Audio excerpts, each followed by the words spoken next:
Okay, we'll just move on to the next one. The next word is synergy, and this was one of my favourite stories to write because I also wrote it for my writing for science fiction and fantasy class. This is for the quest fantasy trope, but I decided to mix things up and instead of a student at a magical school like Harry Potter, I did it from the teacher's perspective, and it's of an older woman, and she's encouraged to go on a quest because she's the only one who has the knowledge.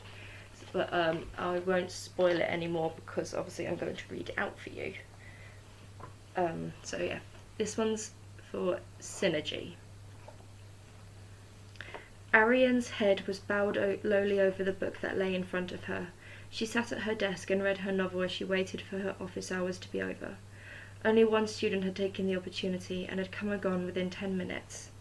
Ariane had very few students as it was. The study of classic literature had been but forgotten, and all her prospective students preferred the more active and exciting degree schemes that the university offered. Many flocked to the university's classic studies such as potions, studies of magical creatures, druidism, mage studies, history of magic, transfiguration, and journalism, which left a taught degree like classic literature in the dust. Ariane did not mind. She only wanted people who would take the lectures seriously in her classes. Ariane was not particularly fond of magic. It was too complex for her to understand. She just did not have the knack for it. And unlike all her ancestors before her, there was no magic in her veins. So she found magic in other places, and one of the most magical things to exist she discovered were in fact books.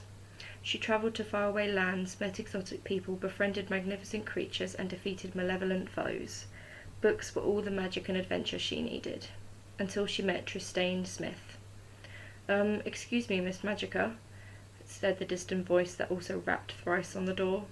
Ariane was suddenly pulled away from the world in her book and back into the real world in which she was a mediocre professor at a quite good but not great university. She looked up to see a rather strapping young man. His dark locks were long and unkempt, but emphasized his chiseled face well, like a picture frame around a work of art. His brown eyes were like the marshes of Dracomire that Ariane had always dreamed of wading through. Sorry, but the door was open. He looked nervous. I did knock.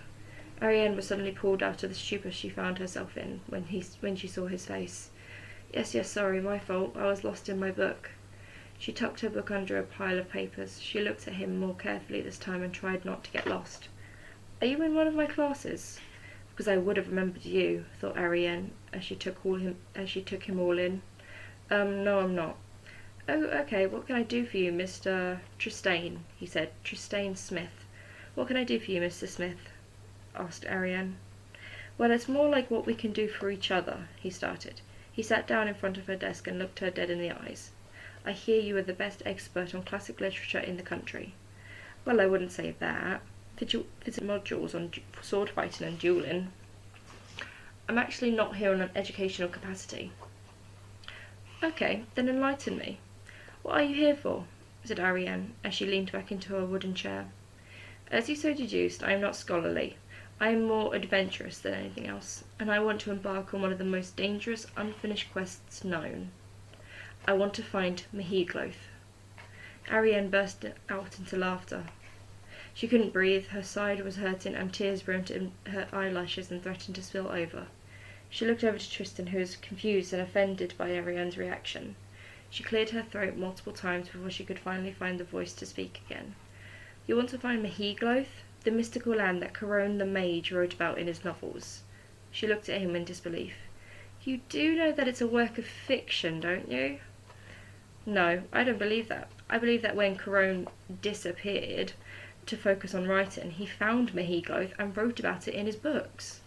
Dear gods and goddesses, you're a Coronian? She asked him incredulously. Yes, I am, he replied honestly and proudly. And I want your help to find Mehigloth.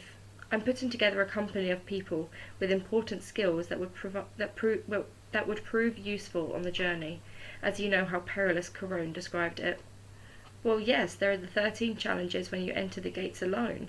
But are you also remembering the Whispering Woods, the Castle of Tranquility, or the Frenzy Mountains? Yes, but thank you for demonstrating why you would be a valuable asset to the troop. Excuse me? Ariane was befuddled. She was of no use to anyone, save the university's poor literature program and diversity statistics. She was infamous for her lack of skills, as she comes from a long line of witches, wizards, and mages, all of whom were immensely powerful, benevolent, and virtuous, save for the occasional megalomaniac. Her mother was on the board of magical usage and was a rather prominent witch respected for her unprejudiced politics, but giving birth to a non-magical child was the stain on her mother's record, and has distanced herself greatly from that shame. But unfortunately, Ariane could not escape it. She was plagued with the name of Magica, a constant reminder of her life as a failure to her ancestors and the bloodline. You know more about the literary works of Corone than anyone in the country, and is it true that you have an eidetic memory? He said excitedly. Ariane was shocked. No one had ever needed her skills before. Yes, I do. Ariane nodded nervously. She felt like she was being interviewed for the position of professor all over again. Yes, I can remember every event that occurred in each of his novels, as well as many more. That's great. Corone was known for its collaborative works. His smile widened. The synergy between your literary knowledge and my thirst for a credential would be electric. You were just perfect for this job. What do you say? Ariane smiled briefly. Thank you. I really appreciate that, she said. But I have to decline. Tressane looked like she had just stepped on a dragon egg right in front of him. Oh, may I ask why? I just don't think I'm right for this job. I have no duel experience, I've never even held a sword, I have breathing problems, I'm not very fast. Okay, I get it, he said, interrupting Ariane. Well, if you change your mind, here's my number. He grabbed the nearest piece of paper that so happened to be an essay she was grading through, though she did not want to bring that up, and he wrote it down and handed it to her. He looked her deeply in the eyes once more, though much more sincere this time. I hope you think about it. You'd be changing the world of literature and magic if you did.